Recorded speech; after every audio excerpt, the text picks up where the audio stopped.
Welcome to Learning Life Skills Together. This is our weekly community Zoom meeting where our guests help us to go deeper into the 4 life skills and open up a huge array of chances to practice them.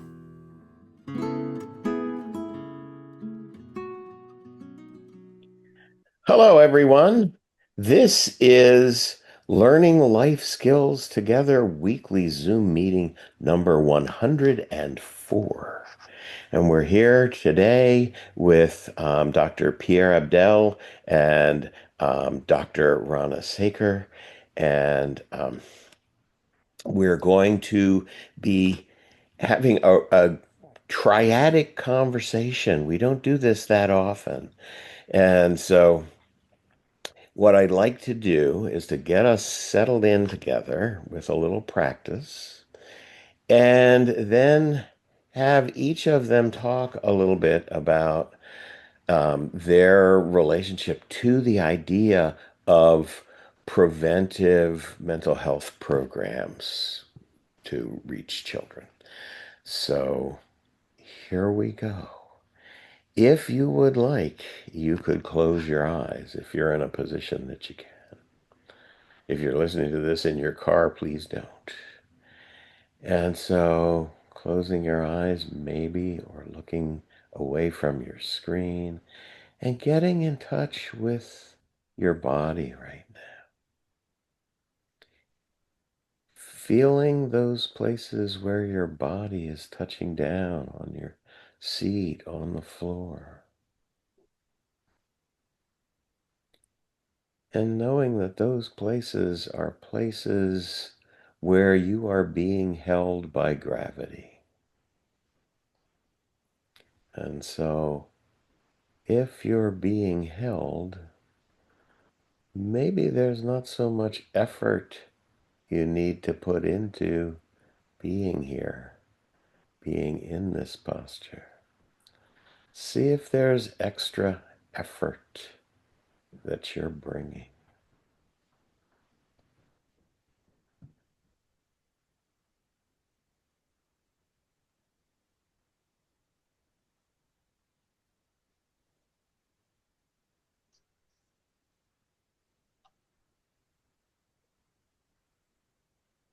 So just maybe noticing as well that you're breathing, and maybe that your breath has an effect on how your body is resting. Maybe as you breathe in, there's a little uprising. Maybe as you breathe out, there's a little settling down.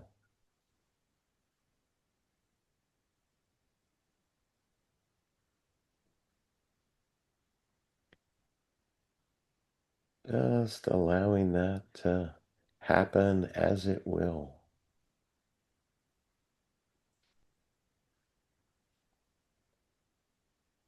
And then maybe you could take a deeper breath in through your nose and let it out through your mouth.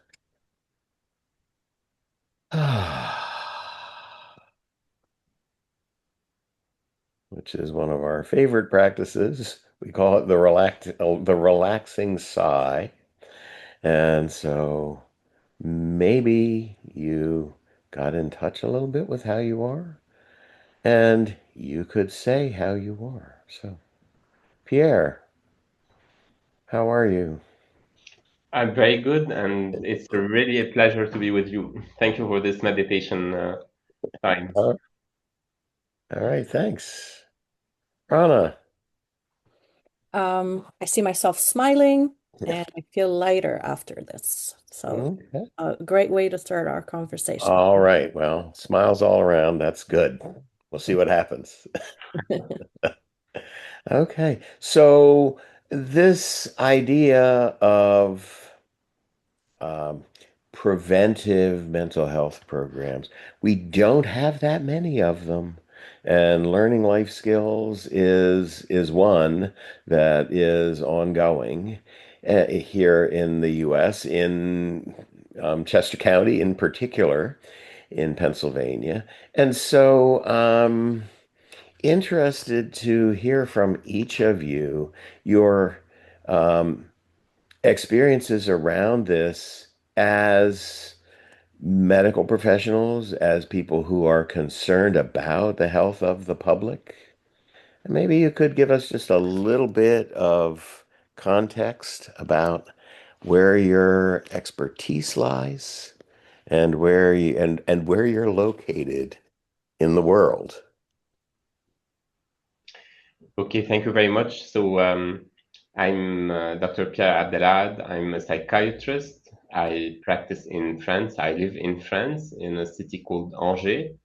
I work in adult psychiatry with patients who suffer from mood disorders or anxiety disorders or even psychotic disorders. And I also work in a autism resource center where we receive children, adolescents, and adults that are questioning about maybe some autism traits. And we try to assess their difficulties and what they are going through in order to give them some answers or some understanding of what they are suffering from or going through. Okay. And on my end, I am trained in endocrinology, and Pierre and I met at med school, and a lot of our experience is in terms of preventive medicine. And I personally took this interest of mine specifically towards prevention through health education. I'm a diabetic health educator certified in France, and here I'm in the midst of my master's in public health with some projects going on around health literacy, and I'm very fortunate to assist with the outreach efforts for learning life skills together through Westchester University. I do so, again, as a physician that believes in preventive medicine, but I also do that as a mother of two young daughters. Immersed in the well-being or the aim to see them grow mentally and physically and being well. This is why I believe that today's conversation would allow kind of some thoughts around preventive mental health support programs such as learning life skills together. Okay. So, Pierre, I am interested in what is happening in that preventive area and sort of what you see in your own practice. So actually, what I see in my practice, since I work in a tertiary care center setting, I mostly see patients when difficulties are already quite severe, when symptoms have been present for a long time, families are already exhausted. And Mm, so my daily clinical work, I'm constantly reminded that prevention is essential, but unfortunately still lacking. Uh, mm, on a national level, as you were saying just before, there is this awareness that prevention has to be done very, very early. And that's why in France, a national program called the first 1,000 days has been developed. It's a national public health initiative to support children's development from early pregnancy to the child's second or third birthday. So it's a period that is widely recognized as critical for lifelong health and psychological outcome for children.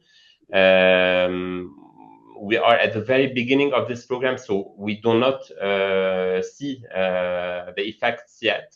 But we hope that in 10 years or maybe 20 years, the new generation of babies who will become adolescents and then adults will be more resilient and in a better Mm, mental health. yeah, And yeah. maybe come less to your clinic, maybe. Yeah. So this idea that it's a long range program, I think is part of it. And maybe we don't talk very much about that in learning life skills because we're focused on what can happen with that child and what can happen within that family or the carers around the child, and so we get very focused on now, but really the original intent of the program was this much longer term to really say, well, here are some very, very basic things that all successful adults know how to do, and are we letting our kids see them? Are we sharing them, as we like to say? So I just want to throw these out one at a time. I think that might be a way into this.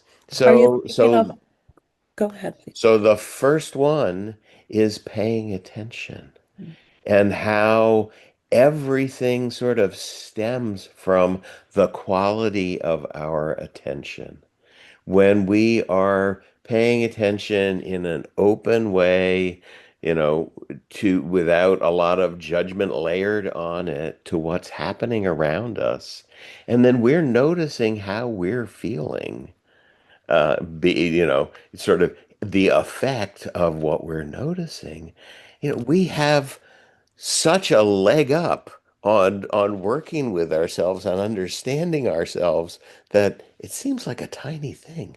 But as we talk about, all four of these, I think people will see how they lock together. So, any thoughts about attention and what you see? Actually, attention is one of the most challenged psychological function nowadays because we are constantly being distracted either by our phone, by our inner thoughts, by the task interruptions in our everyday work. And in that way, we are not completely connected either to our patient or to our family member, to our child. So when we are present, let's be present fully. Yeah, yeah, this is the deal.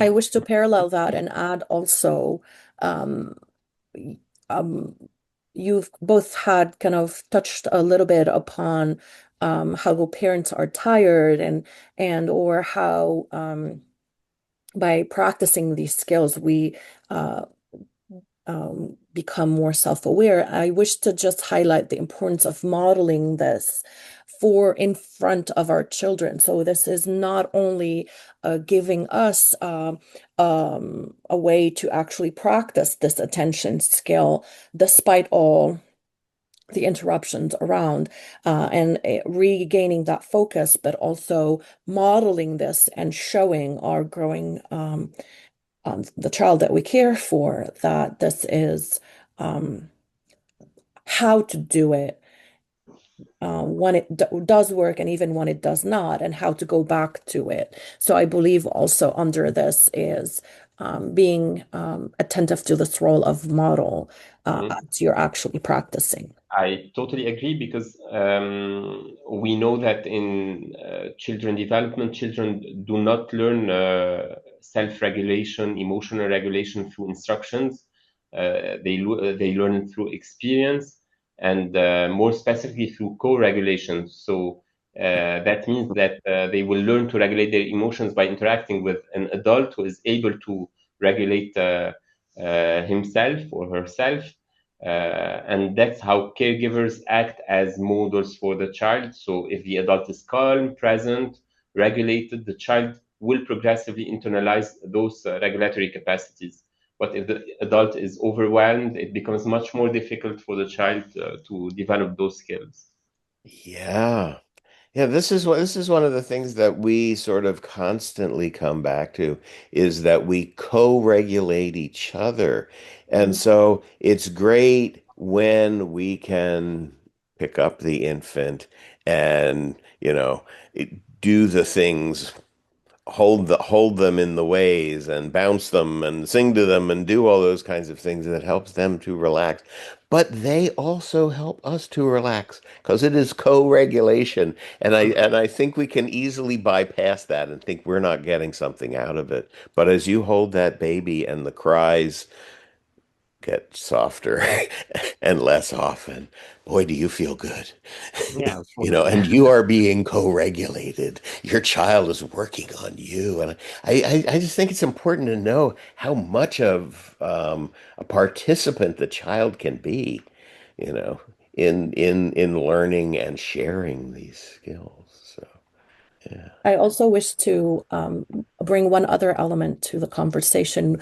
Learning life skills as a program gives a lot of examples of activities, how to regulate. Um, Being in nature, walking, all evidence-based practices of proven efficient.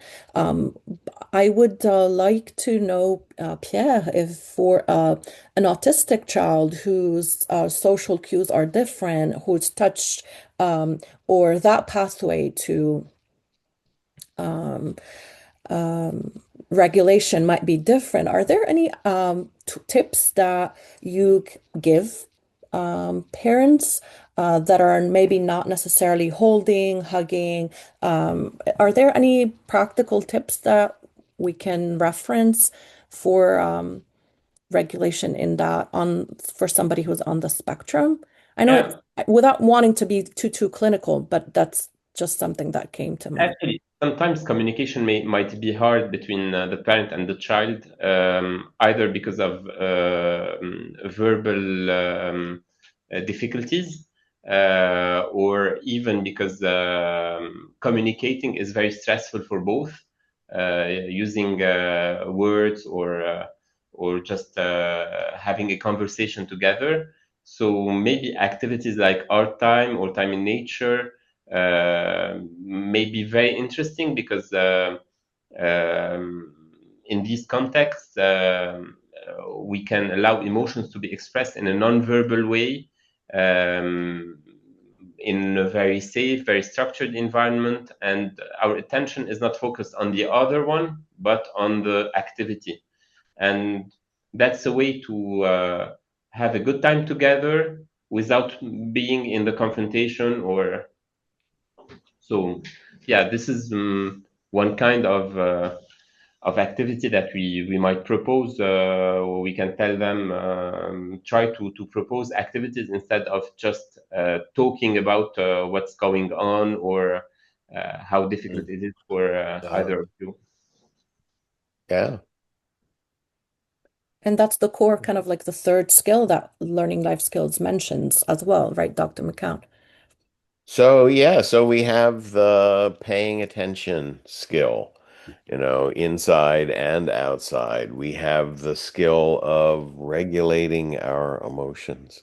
And so we've really only been talking about that in terms of, younger children. And it's something that we know how to do. We don't always do it either. As you were saying, Pierre, I mean, everything is so distracting, and our brains are pretty tired at the end of the day, and we come home, and then maybe we're not working with that so much. So I wonder about that. We'll just put that to one side for now. But then we have this idea of how do we get through the tough times? So we can regulate ourselves, we sort of learn to regulate ourselves in the moment when the issue has shown up and we can tolerate that. But, particularly with our tweens, as we call them in the US, the kids like 10, 11, 12, and our teens, their problems are ones that overflow the day and overflow the moment.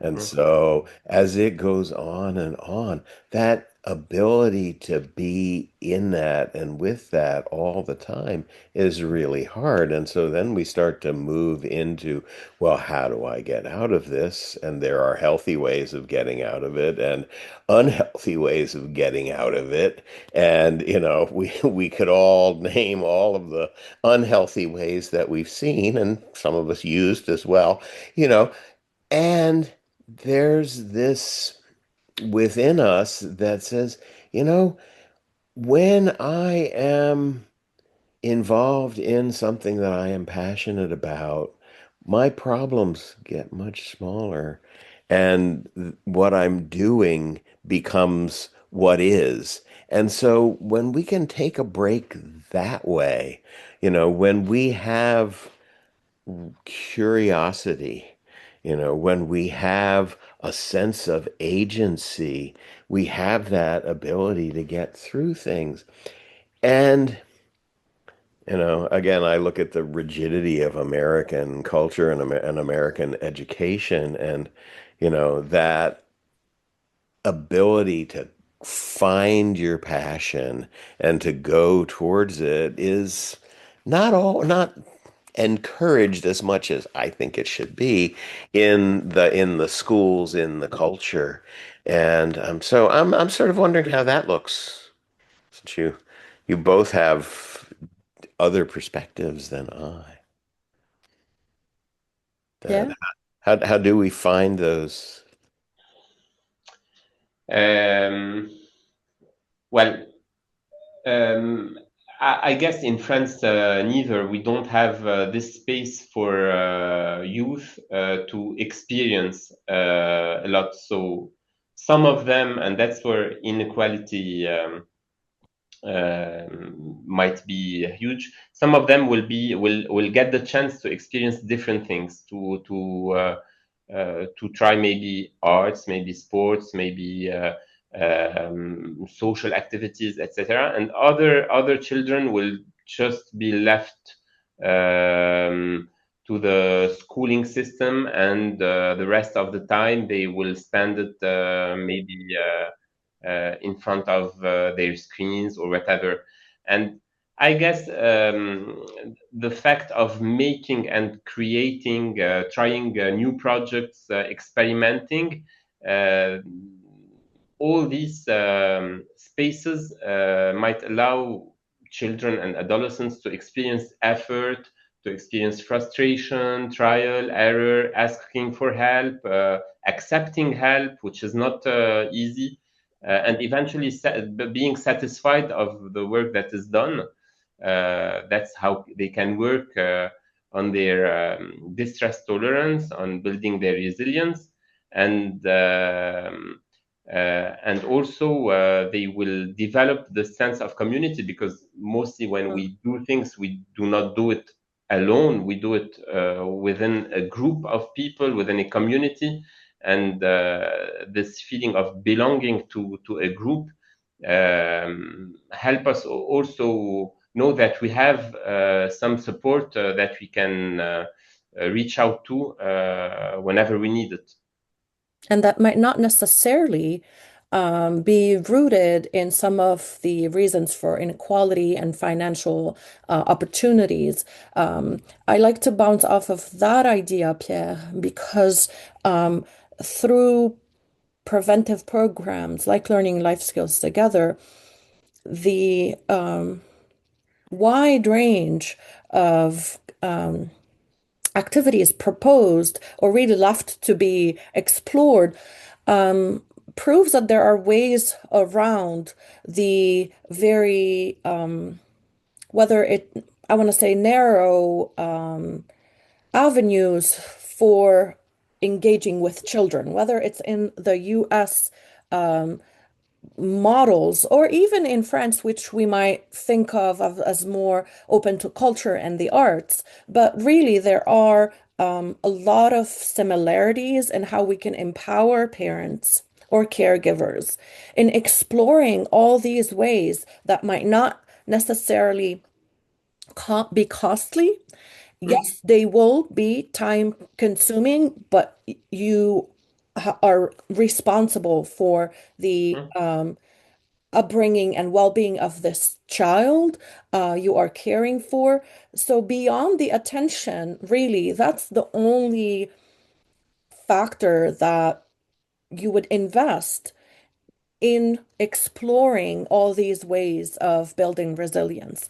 And I Right. like when I heard you both thinking, I like that in both languages, because if we're thinking about both cultures, whether it's in the US or France, word like resilience, word like agency, are really basically have the same core, very similar, even phonetically to each other. And I would like to think that because there are ways that are universal and not necessarily culturally dependent, that we can I apply such prevention.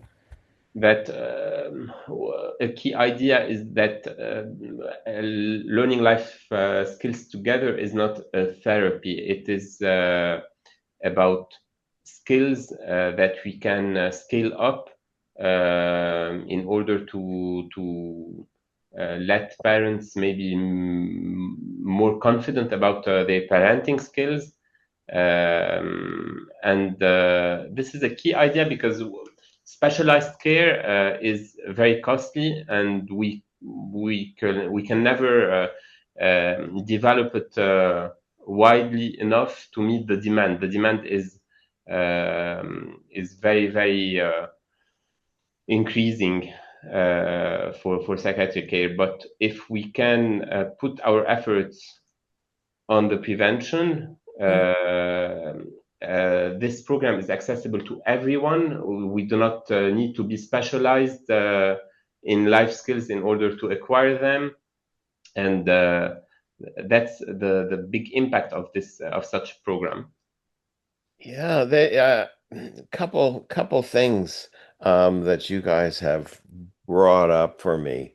One is sort of the ongoing nature of learning life skills together. Because as we originally conceived it, we were going to work in the schools, we were going to reach out, and we went back to square one and said, wait a minute, the parents have these skills. And we don't have to have separate curriculums Absolutely. for different ages or anything like that. Because, I mean, the earlier you come into the program, the better. But it is, Pierre, I think you used the term scalable. It's scalable and trackable. So you can apply it more and more, and you can advance along with it as your child advances, in age and in sophistication of thought and, social social ability, you know, yours is going to increase too. And what you're going to be able to share with them, your success in these four life skills that you already have. That's how you got there. That's how you got to this place. It's going to underpin everything that happens with that child. So it's not a one-shot deal. It's not a, okay, well, I'm gonna go through this course and maybe it'll take me 3 months to get through it, and we'll do all this stuff and then we'll be done. It's like, no. Ongoing. This needs to be the underpinning of everything. Yeah. Absolutely. Yeah. Thanks for bringing that up because that really clarified something for me about that.